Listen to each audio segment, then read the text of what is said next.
Welcome to Fish on Fridays. I'm Al McCauley. And if you have ever felt like the odd person out, maybe in the shadow of somebody else's popularity or just left out in general, then this episode is for you because I want to talk about a saint who was definitely the odd man out in his life and continues to be in our understanding of the liturgical calendar.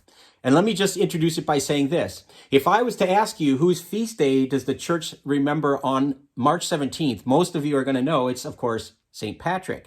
2 days later, March 19th, is the feast day of another heavy hitter in the church, St. Joseph, the stepfather of Jesus. Most people know those two.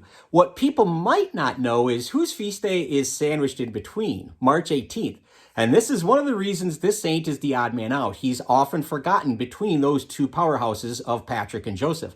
Today, of course, March 18th, I'm talking about St. Cyril of Jerusalem, who was an incredibly intelligent man and really a powerhouse in his own right. So he needs to not be necessarily the odd man out. But in his life, he was the odd man out because he was perpetually in a state of exile, it seems. So let's back up and talk about this guy a little bit.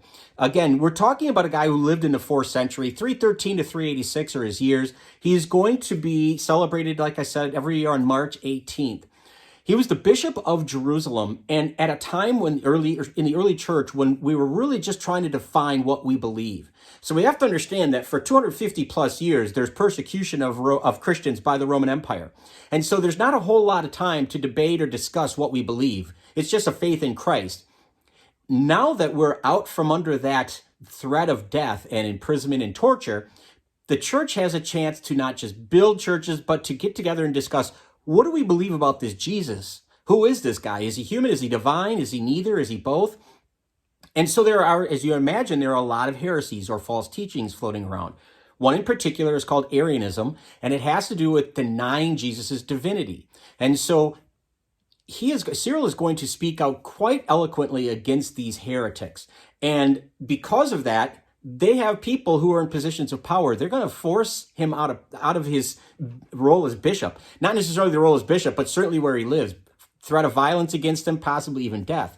It's amazing when you think about it. He was bishop for a long time. About half of the time that he was bishop, I think he was bishop for 37 years, about half of that time he was spent in exile, away from the city of Jerusalem because of these threats to him. It's amazing when you think about it. So he's the odd man out when you think about him in terms of feast days, because people don't remember March 18th. He was also back in his own time the odd man out oftentimes because of his fierce defense of the faith in terms of confronting heresies that were really prevalent in his own time. He is going to attend as Bishop of Jerusalem something called the Council of Constantinople in 381. And this is the second ecumenical council after Nicaea was in 325.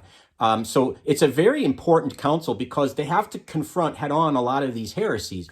And he is going to speak out eloquently for the inclusion of and keeping the Greek word homoousios, which means of the same substance. Literally, it means of the same substance.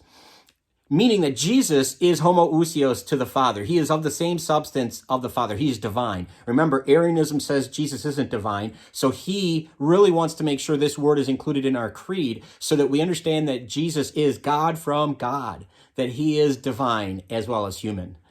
Interestingly, homoousios, that Greek word, the closest English translation we have to that word in our own time is a word all Catholics have come to know and love since 2011, when we've added it to the creed, and that word, of course, is consubstantial. So if you don't like that word, maybe you want to blame Cyril of Jerusalem, and he can be the odd man out again in your life. But nonetheless, he was just a towering figure in the 4th century because of his great intellect, because of his massive amounts of writing, defending the faith. He is recognized today as only one of 37 men and women, saints, who are called doctors of the church. And I've done episodes about what the doctors of the church are in the past, so you can check those out if you'd like to in our archives. But again, Cyril of Jerusalem, powerhouse guy from the 4th century.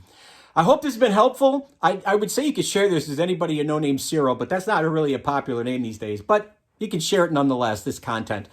We'd love it if you subscribe to our YouTube channel, follow us on Facebook. But either way, please keep tuning in every Friday for Fish on Fridays. Until next time, don't feel like you're the odd man out, but be good to each other, and God bless.